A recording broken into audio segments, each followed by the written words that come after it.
Welcome to another episode of the Invisible InCourage Show, brought to you by the Invisible Disabilities Association. I'm Wayne Cannell, founder and CEO of IDA, and I'll be your host today. I want to welcome today Patrick Williams to our show. Hi, Patrick.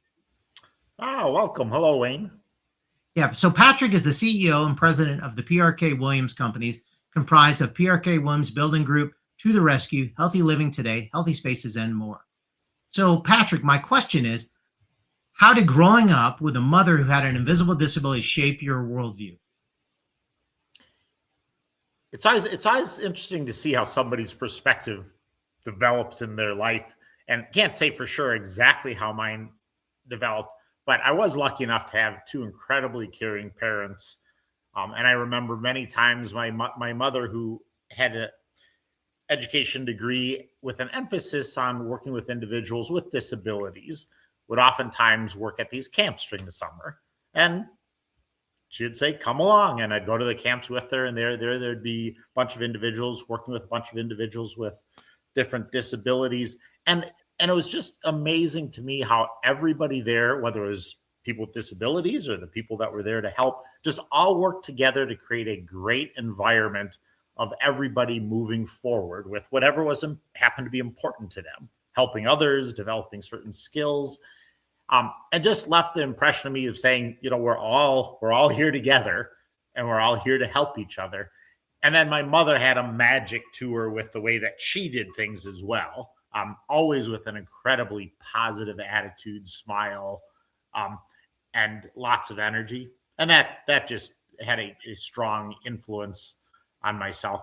But, I was pretty lucky. My entire family was kind of that way. If they saw somebody that needed something, they'd kind of help them out. And so I kind of had like a great training background in order to have a perspective on maybe what was the right things to do when you're interacting with others. And when you see somebody that has a need or a challenge, well, you try to step in and help. Yeah, absolutely. Well, I appreciate that. I know that my wife was diagnosed with multiple sclerosis at 27, and I know your mom was fairly early. She was diagnosed as well. And when you go through life with that, it does change your perspective as the family. Absolutely. No doubt about it. And I feel very blessed with the background that I had. And then, really throughout my life, I think continued to see others. I was lucky enough to work with a company that had a mission of wanting to be the global leader in nourishing people.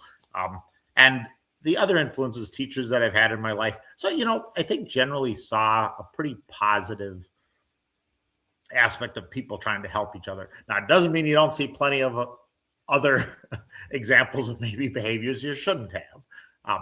But I was pretty lucky in my life to have a good influence around me. And I think that just stuck with me for the rest of my life.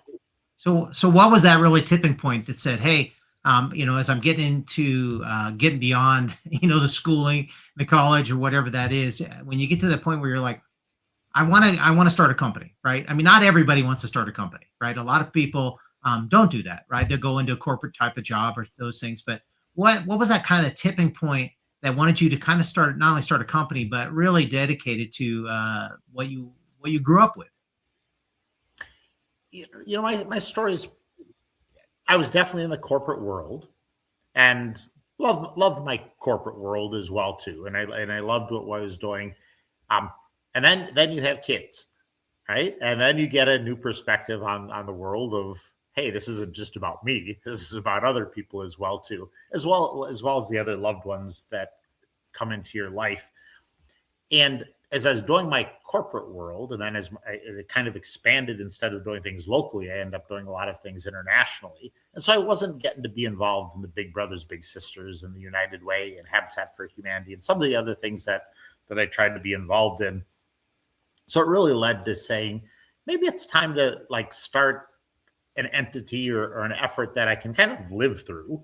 So even if I'm doing other things, there's this avenue where we can find a way to make people's lives better. And that really was the very beginning of the thought of maybe this company that helped people would be something that would make sense. So got those wheels going, and all of a sudden it evolved into this company called To the Rescue, really designed to just improve the quality of people's lives. And then we had a longer term strategy laid out to say, all right, let's start it, and then we'll continue working on the strategy of it, how we can make that evolve. But what really led to the dedication on my part was then, as I was doing a bunch of international traveling, kids would always be there and say, "Hey, Dad, I'd like you to coach this. I'd like you to coach that." And obviously, that's pretty difficult to do if you're on an airplane an awful lot of times. And then I was kind of blessed where it wasn't just all some of my kids; it was my kids' friends started saying it. I was like, "Well, how do you turn that down?" So it said, "All right, I need to be around, and if I'm going to be around, I want to continue with the things that are the most important to me." Hugely believe develop things that are purpose driven and things flow for you. You wake up every morning and you're energized, the ability to get things done and to stay focused and take them to a higher level is just much better if it's purpose driven. So now all of a sudden, if I'm going to make this change in life, said, this is probably a good point where now all of a sudden I can go ahead and I can grab what we've started with the To the Rescue organization and now try to see if we can accelerate and try to just improve the quality of more people's lives and find better ways to do that and contribute. And then at the same time, getting more time with my kids and getting my kids to get to see this world as well. So it really was a chance for me to get all parts of my life, together that would be much more purpose driven. And I got to tell you, I feel the luckiest person in the world that a lot of those pieces just fell in place and continued to move forward with what hopefully some people will see is helping them have a better life. And hopefully with those around me, kids included, would be able to go ahead and say, those are good values to have and a good way to contribute to the world in general. So let's just tell us a little bit more about To the Rescue. I know that not only you involved yourself, but you involved even your siblings as well. So tell me a little bit more about To the Rescue, kind of what they do, helping people, especially with disabilities and chronic illnesses and those things. Sure. So the To the Rescue name really kind of came about just as kind of being a catchy name that as we went ahead and worked with several other individuals, that name just seemed to ring. And then we came up with a cute little green figure that go along with it. But the To the Rescue was really much more around how do we help people and how do we improve the quality of their lives. And then the To the Rescue just made it a little bit more energetic and exciting with our logo and the name, so that as we're talking with individuals, again, it can be a very positive, exciting, energizing, and meant to be on the positive side, as lots of people have challenges in their life. Matter of fact, everybody's got challenges in their life. And we wanted to find ways to always make that better, knowing that people have lots of challenges and you want to respect that. But the intent was to move individuals forward in their lives with improved quality of life. So the To the Rescue just had a nice ring to it. And I think when all of a sudden we all put it together, and my sister Renee dropped out of corporate America at the beginning of this to go ahead and start getting the To the Rescue going. And she did a fabulous job starting to build a foundation for the organization. I believe it was Mike Wade, who was a marketer right in Parker, Colorado, that I think probably helped spur on the innovation of this To the Rescue and this green figure that just had energy to them. And so it became a pretty good symbol for just what we wanted to start getting to do to improve the quality of people's lives. But what's interesting is, and we'll get into this later, is it really just started with let's pick something that now all of a sudden we could start moving forward with, finding ways to make the world a better place. But the intent was to let the strategy develop and continue to find better and more effective ways to do that. So we really started off with doing non-medical care type services for individuals, because it's something that we could get started when we went ahead and we looked nationally where was a good place to get this started that had the right need, the right demographics. Colorado looked like a pretty good place.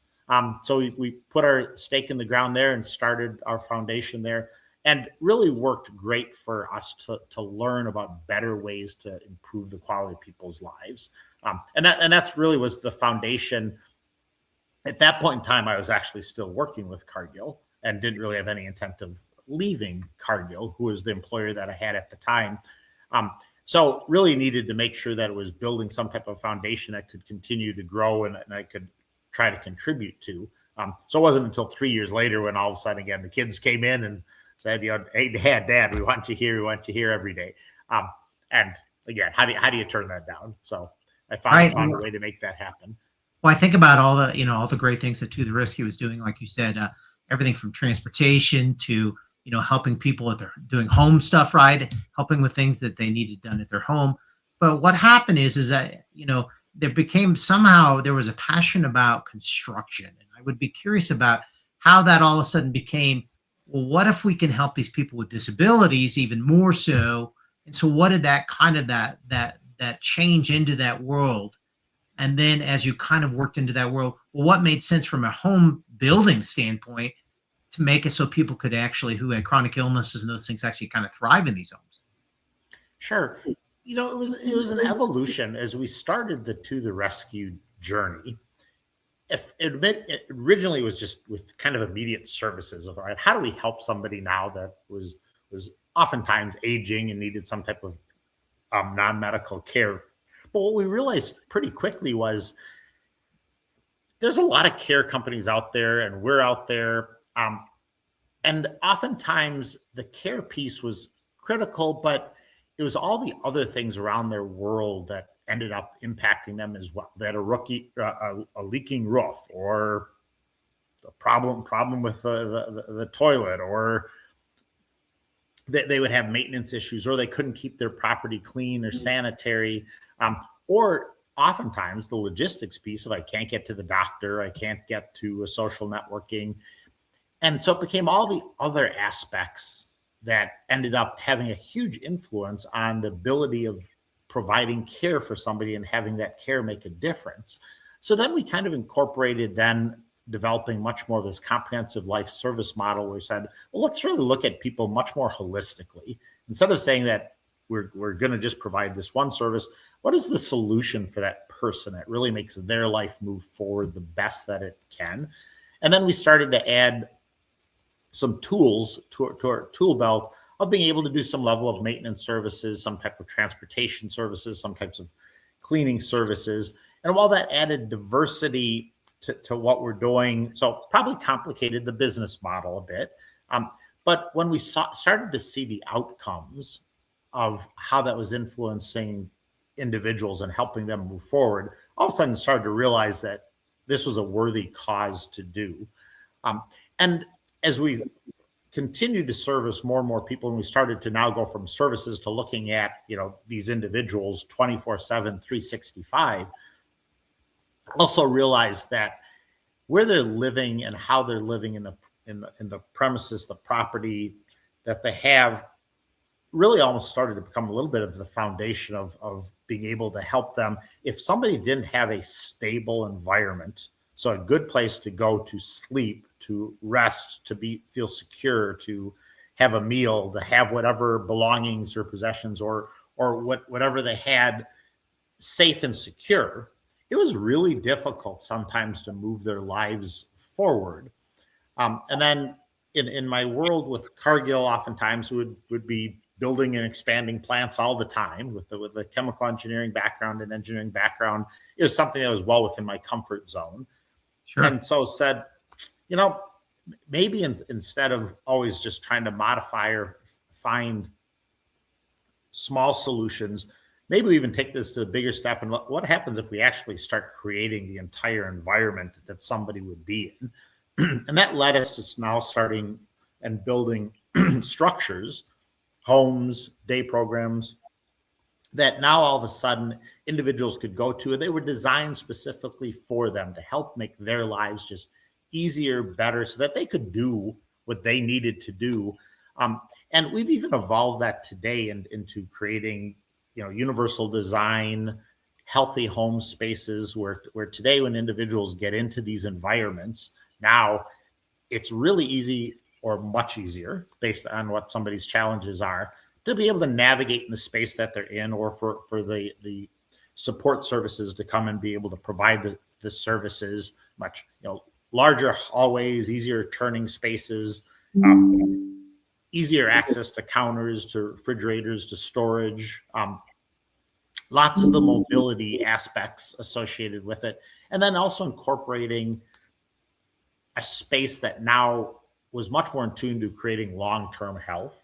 Yeah, And so, I think, kind of thinking about, as you're kind of talking through this here, people with invisible disabilities, one of the big things, kind of go back just a little bit, is the issue of isolation, right? So they're isolated in a lot of cases because they can't get out of their home. There's a lot of times in their home where they're at, as you mentioned, I mean, things like, they have so much energy in a day. So the energy may be, making food, or taking their medicine, or trying to do those things. And then they're not cleaning their home, right? Or they're living in a home that's fallen apart. But I think that both of those, when you think about creating a place where people can come, because I know some of your homes, they're group homes, right? So you have multiple people in them. Now you've added that social aspect back to them, allow them to say, hey, guess what? You're not alone anymore. And we're going to build a home that goes around it that's actually not only going to be not a detriment to your health, it's actually going to be a benefit to your health. So I'm very excited to hear more about that. Yeah, absolutely.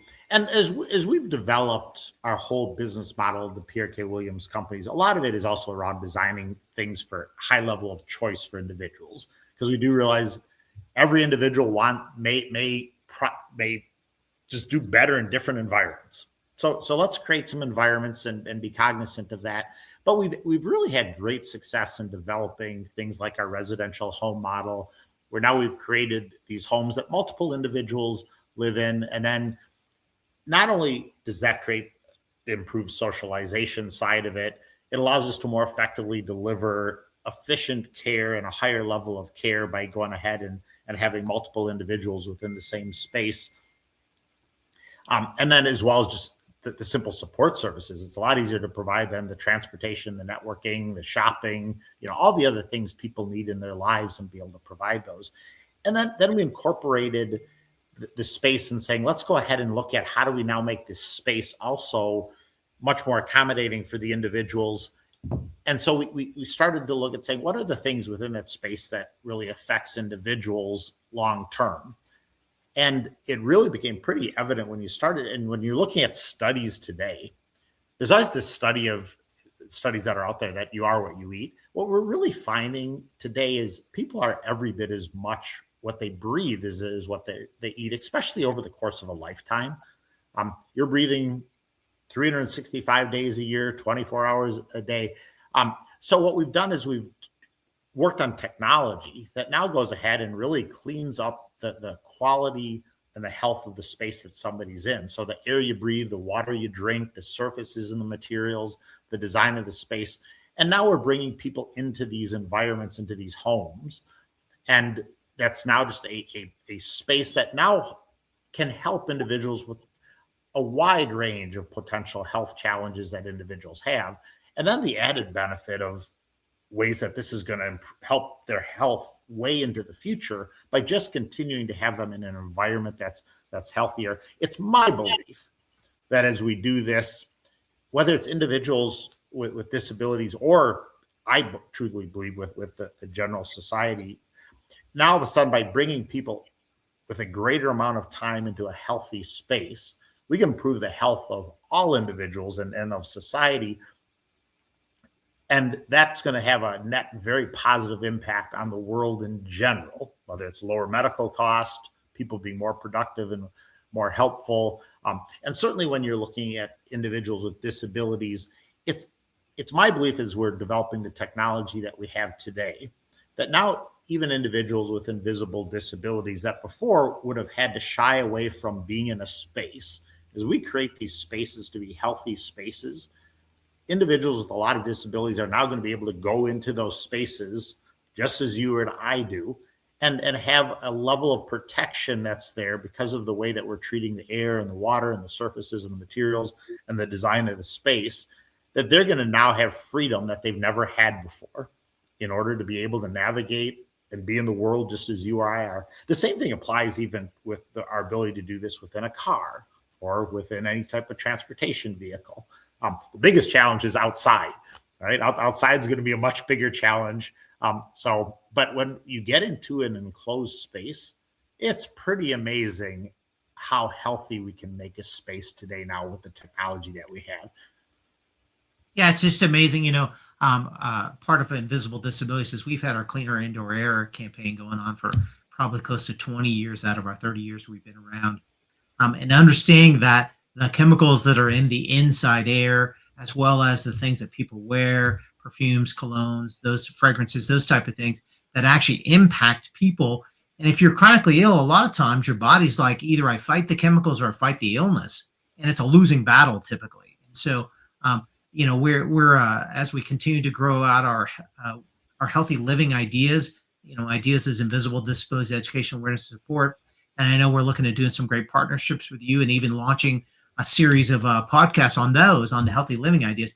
We're very excited about that because there's simple things that are not super complicated that people can do that it actually can help them with their healthy living. And I'm excited. I'm excited today to see that we are starting to focus more on the chemicals in our foods and the chemicals in our air and our water, and in our building materials and all those type of things. And so that's an awesome thing, and excited to hear more.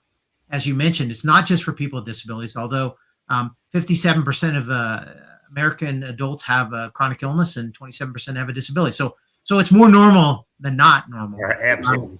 And as we get older, we get more. I mean, that just happens. And so with that ability to be able to not to be the barrier, right? And to look at your entire home, very excited about as we move forward. But, you're kind of thinking about holistic life. And the reason why I say that is, think about it that there, a lot of times in Western medicine, we're focused on this. We're focused on the symptoms of something, right? Versus maybe a doctor of osteopath or alternatives are looking at, well, what's the cause, right? And so what you're trying to really do is let's address the cause, look at the holistic person and say, okay, how can we at least give them an opportunity to thrive? Doesn't mean we're going to cure them or those type of things, but it gives them an opportunity to be part of it, right? Which is so important because you're valuing people, and Invisible Disabilities is about believing people and valuing people. I mean, we hear it all the time. You hear from real estate agents. They're like, I've taken this person to 15 different homes and they're toxic and they can't be part of it. And I just don't believe them. And it's like, no, absolutely. It's true. It's real what they're going through. And it's exciting to have a company like yours who's saying, this is important to us across the board, not only in our group homes and our homes, because I know you create these really cool medical homes, right? And you can share a little bit about that. I would like to hear something about that too. But you're thinking that's the place where you spend most of your, a lot of your life is in your home. So it's got to be important. Absolutely. I think a lot of statistics show people are 80% plus of their life inside. And that's where we have lots of control over that environment to clean up that air. So whether it's mold or mildew or COVID or viruses or bacteria or particulate matter, volatile organic compounds, all those things can be cleaned up to an incredibly high extent and have incredibly positive effects on individuals. And these are all things that hit individuals with invisible disabilities and the general community pretty significantly. So it is our ability to now all of a sudden create environments that everybody can just go into. It's pretty amazing when we look at the technology of, if you have a COVID virus floating in the air between you and I are sitting near each other, it's unbelievable how effectively it goes ahead and will go after that virus so that it makes that virus non-viable.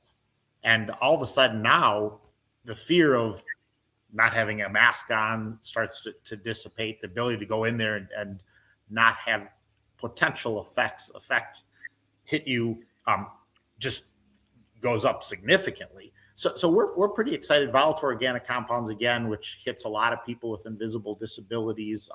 It's got incredible ability. So we have some proprietary dielectric barrier discharge air ionization technology that we've proven through countless studies that does an absolutely amazing ability of cleaning up the air. And then there's lots of great water purification type systems that go ahead and will do the same thing with the water. When you add that to, again, the surfaces, the materials, and the designs that you have, you end up with just an environment that works really, really well to give people the best chance to have the healthiest environment and the best, healthier long-term outcomes that they can. You're absolutely right in saying, the healthy space is not something that cures something, but it does create an environment that significantly reduces the risk of having either an aggravation of something that you have or potentially getting something in the future by just staying in an environment. You can think of, if over your entire life, if you're breathing in a contaminant over the entire course of your life, the chances of that having a negative effect on you at some point in time goes up.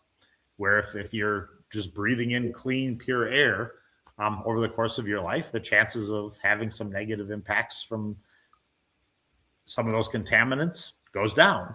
And it creates a wonderful environment. On the medical homes is kind of a unique offering that we have into our portfolio now. We've actually developed medical homes that individuals with almost any level of medical need that historically has been institutionalized and hasn't been able to live life like you and I do, be fully integrated into a community, be able to live their life as close to what you and I and what is considered to be normal in society is there. So we've created these medical homes that now not only have the universal design of the home, the healthy space technology built inside of it, the high level of medical care that can come into and help with individuals with whatever their needs happen to be, plus the support services of the logistics, the transportation, the socialization, nutritional aspects that people may need,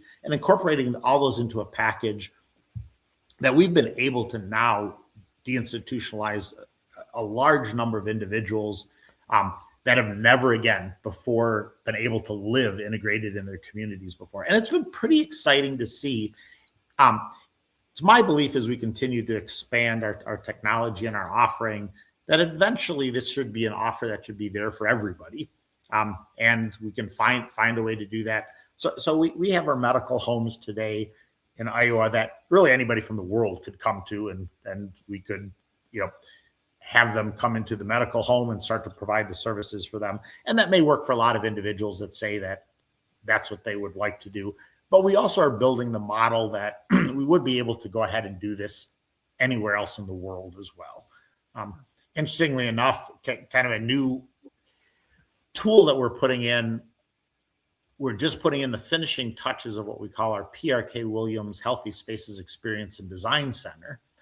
And this center is now designed to really highlight what a healthy space is. And so somebody can now come into the center, and it's an education center, so people can see all the aspects that go into creating a healthy space.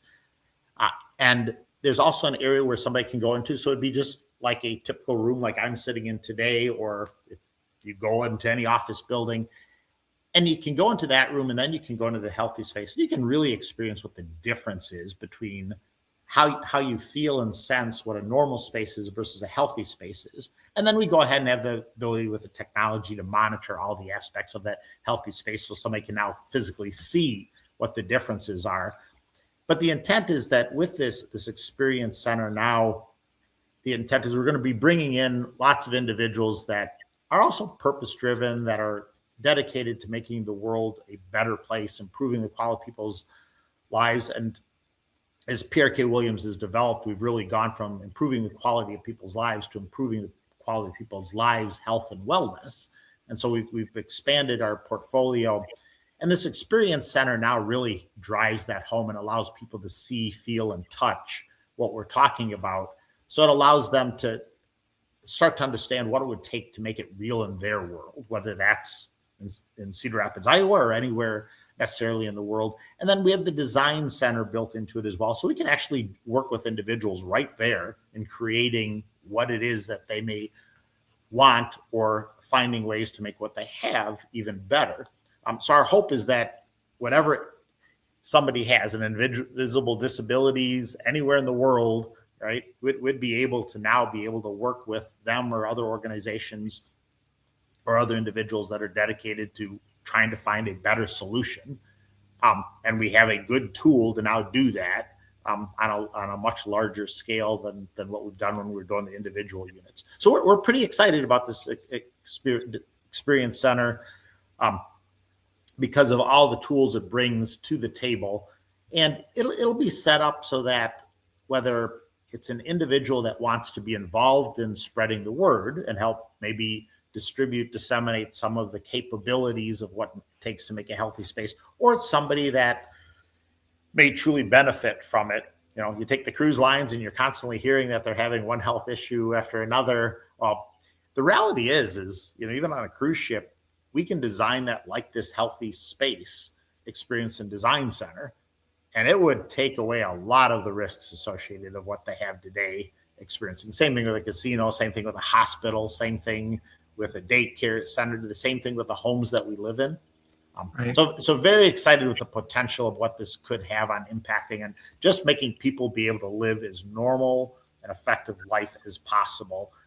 Or if you don't have a disability, to improve the potential long-term outcomes of your life for your mother, your child, or your cat, or your dog, whatever it may be. But extremely excited with how it impacts those individuals with disabilities and those with invisible disabilities, because the potential impact seems to be very, very significant. Well, awesome. You know, we're excited. So we're getting close to wrapping this up here soon, but I do want to say, so why partner with the Invisible Disabilities Association? You know, how does that impact your mission, right? And what we're doing? We know what the benefits, but just curious from your standpoint of what that looks like. Oh, absolutely. As we've continued to evolve our business model, and it was improving the quality of people's lives. Now we've really had this improve the quality of people's lives, health, wellness, through our capabilities and the capabilities of our partners. And those partners are people that are highly purpose-driven, individuals that really want to make a difference and also make the world a better place, and are highly credible.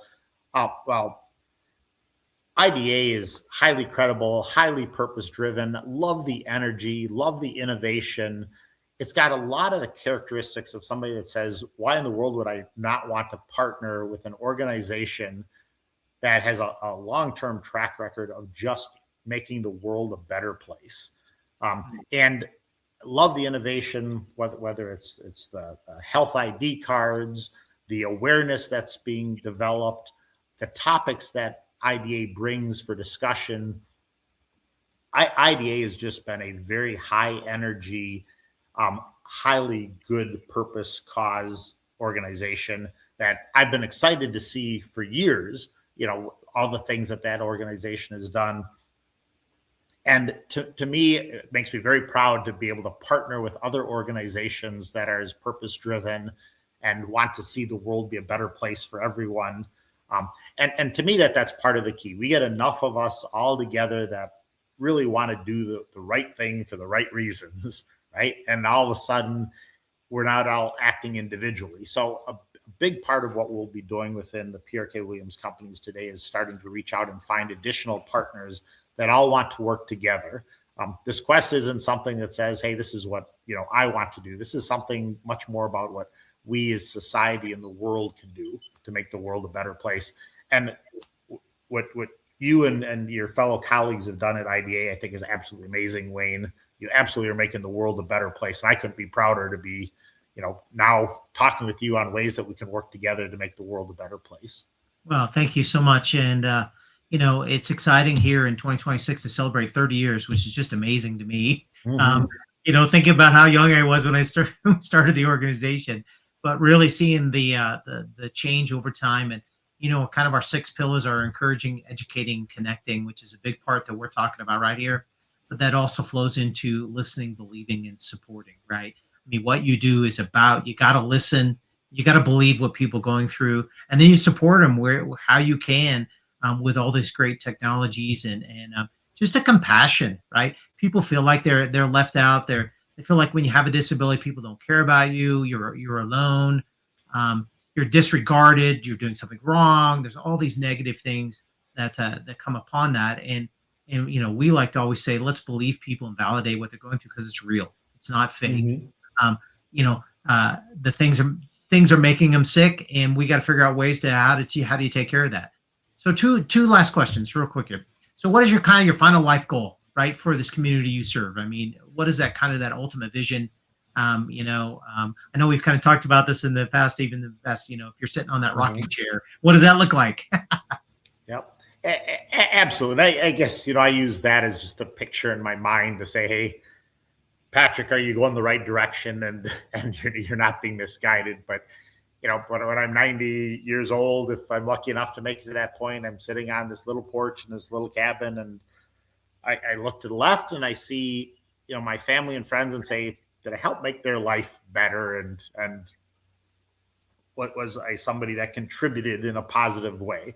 Right. And I'm trying to make that be yes. And then I look to the right and I say, okay, what about the rest of the world? Is there other things that I'm doing that can help the rest of the world in the same way? Just have a better life. And now highly focused much more towards this improving the quality of life, health and wellness, and trying to find a way that I can answer that yes to say, yes, I did something, right?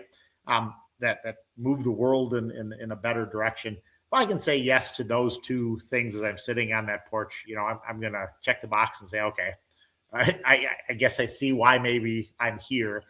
And to me, that gives me lots of fulfillment, but it's really ends up being a little bit of a compass for me as well, too. That just says, okay, now I can challenge myself every day and say, right, when I'm sitting on that rocking chair, am I going to be able to answer yes to those questions by what I'm doing?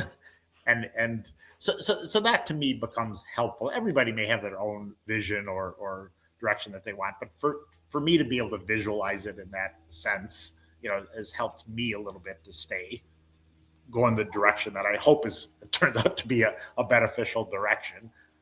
But couldn't do it without a lot of great people. I often say it probably one of the number one blessings that I feel, besides getting to help the individuals that we're servicing, the individuals that have become part of PRK Williams Companies are amazing. And I couldn't feel prouder every day when I walk in and I see what all of the individuals within the PRK Williams Companies do every day to really move forward with our vision and what our mission is within the organization. I mean, the vast majority of them live and breathe that every single day and are amazing people, because I could not do it on my own without them. And now you multiply that and you say, okay, well, that's PRK Williams Companies. Well, now you start why we've added now to our vision to have this, as well as PRK Williams Companies, our partners such as IDA, and say, well, all right, that can be done with the little group within PRK Williams Companies. Now all of a sudden you start multiplying that out with other partners that are purpose driven, and now we really start to leverage the power of potentially the impact that we can have. So again, another reason why I'm very excited to have a relationship with the IDA group. And I hope that we're going to continue to expand this. So as other organizations that are highly purpose driven want to join our network, they should come and talk to you or I, and let's talk about ways that we can make the world a better place. Right. Absolutely. Now, this is called the Invisible InCourage Show, and that's I encourage, because we know that we need courage to make it through difficult times in life. And so I'm going to ask you this question. What gives you courage to make it through each day? Not what it takes to get through the next 10 years, whatever. What gives you courage just to make it through each day? Yeah, to me, that's pretty simple. When I go ahead and see individuals with challenges and to see what they do to move forward, and then as we're putting together, whether it's things within PRK Williams Companies or our partners that are actually helping them to move forward more than potentially they would have been able to otherwise, I get extremely excited and energetic, and I want to immediately keep moving forward with the next step. And it's not always, you're not always moving forward. I mean, it goes up and down. So we have to, not get discouraged by the small pieces, but I often tell people any day, if they're ever having a day where they're having a challenge, is just go down to one of our centers, go to one of our homes, go grab an individual that we're working with. And almost always it turns you right around and says, I see why I'm here. I see why I'm doing what I'm doing today, and why I want to continue to do this tomorrow. That's awesome. Well, thank you so much, Patrick. We'll have a slide with all the URLs for the PRK Williams Companies so people can get a hold of them, as well as coming to Invisible Disabilities on some of our partnership pages. I definitely want to let people know about those. We're very excited to have you on this another episode of the Invisible InCourage Show. And everybody have a great day. Absolutely. Thank you, Wayne, and thank you for everything that IDA does. Absolutely wonderful organization. Thank you.